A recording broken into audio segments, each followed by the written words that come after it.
Untuk pertanyaan pertama, bagaimana untuk memperkuat iman dan akidah?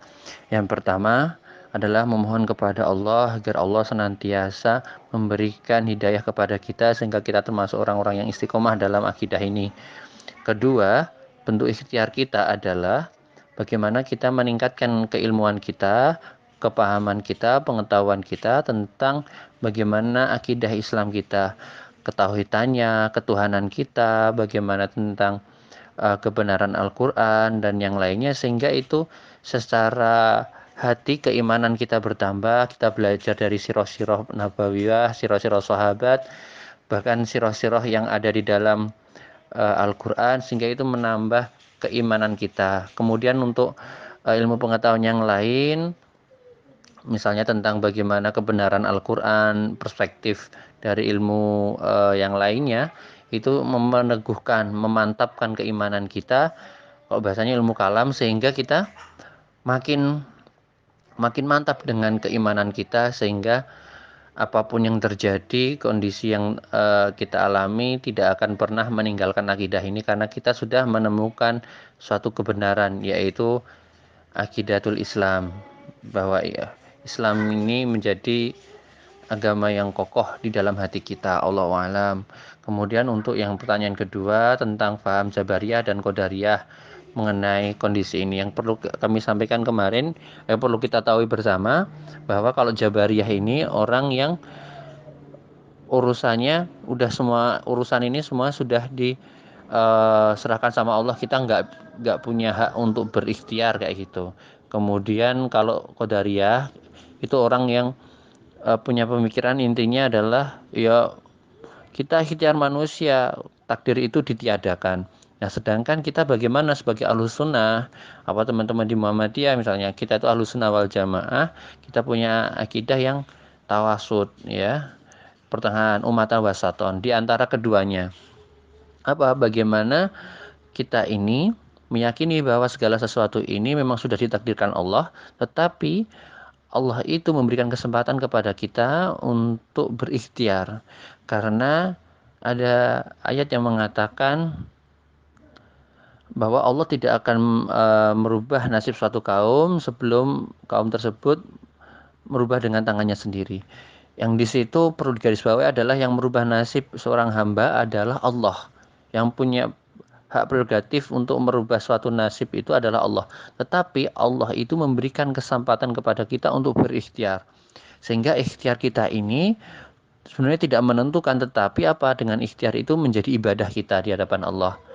Bahwa kita meyakini bahwa Allah itu akan merubah nasib kita ketika kita ini berusaha, itu merupakan ada sifat roja, harap kepada Allah, Masya Allah, dan itulah menjadi ibadah.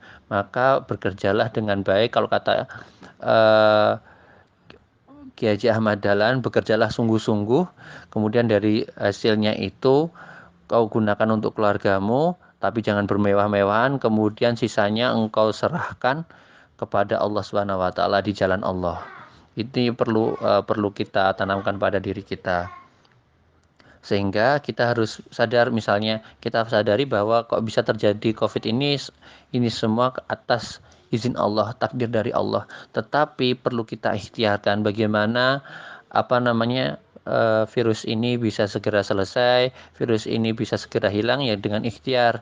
Ikhtiar yang kita lakukan ya dengan cara ya tadi physical distancing dan yang lainnya, mengurangi kegiatan-kegiatan yang bersifat kerumunan. Ini merupakan ikhtiar kita. Semoga dengan ikhtiar itu Allah segera angkat virus ini, seperti yang saya sampaikan sebelumnya. Kemudian mau tanya, apakah sama akidah dengan ilmu kalam? Nah, akidah ini artinya sebenarnya bagaimana keteguhan di dalam hati kita. Sedangkan ilmu kalam ini adalah ilmu yang mempelajari agar akidah, bahasanya ilmu mudah ya. Ilmu kalam ini untuk ilmu yang mempelajari bagaimana agar akidah kita ini makin kokoh. Seperti itu ya. Kemudian pertanyaan yang keempat, bagaimana hukum sholat softnya direnggangkan? Karena kita tahu bersama pun berdasarkan tarjih tentang bab sholat sudah dijelaskan secara runut soal ini. Nah, baru-baru ini Masjidil Haram melakukan sholat tarawih berjamaah dengan soft direnggangkan. Bagaimana kaitannya atau ikatnya ini, dan secara tidak sengaja mendelegitimasi fatwa MUI dan edaran PP terkait sholat di tengah pandemi. Berarti kita dibolehkan sholat di masjid.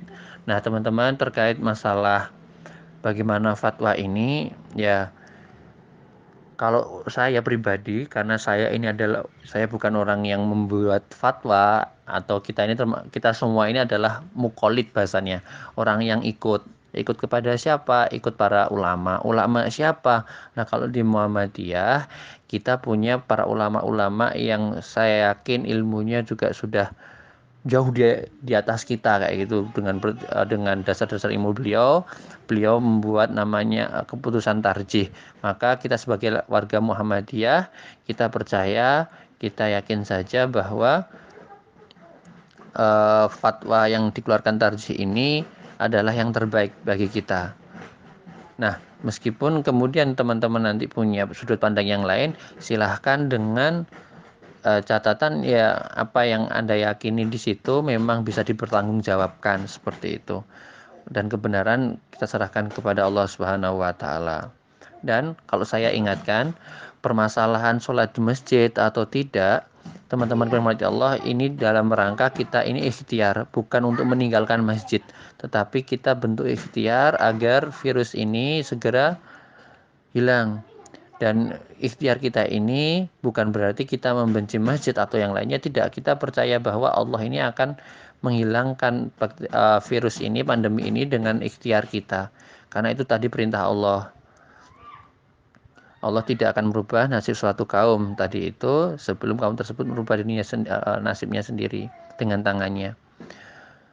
Maka dari itu, monggo teman-teman, terkait sholat di masjid, kita ikuti saja himbauan para ulama, himbauan pemerintah, dengan bukan berarti kita tidak taat kepada Allah, tapi kita taat kepada Allah dengan bentuk itu tadi.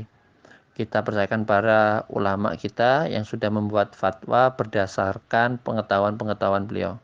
Insya Allah kita termasuk orang-orang yang selamat. Amin Allahumma amin. Allahu a'lam bishawab. Jika ada yang salah dalam saya menyampaikan ini, mohon kritikannya, mohon masukannya. Terima kasih. Wassalamualaikum warahmatullahi wabarakatuh.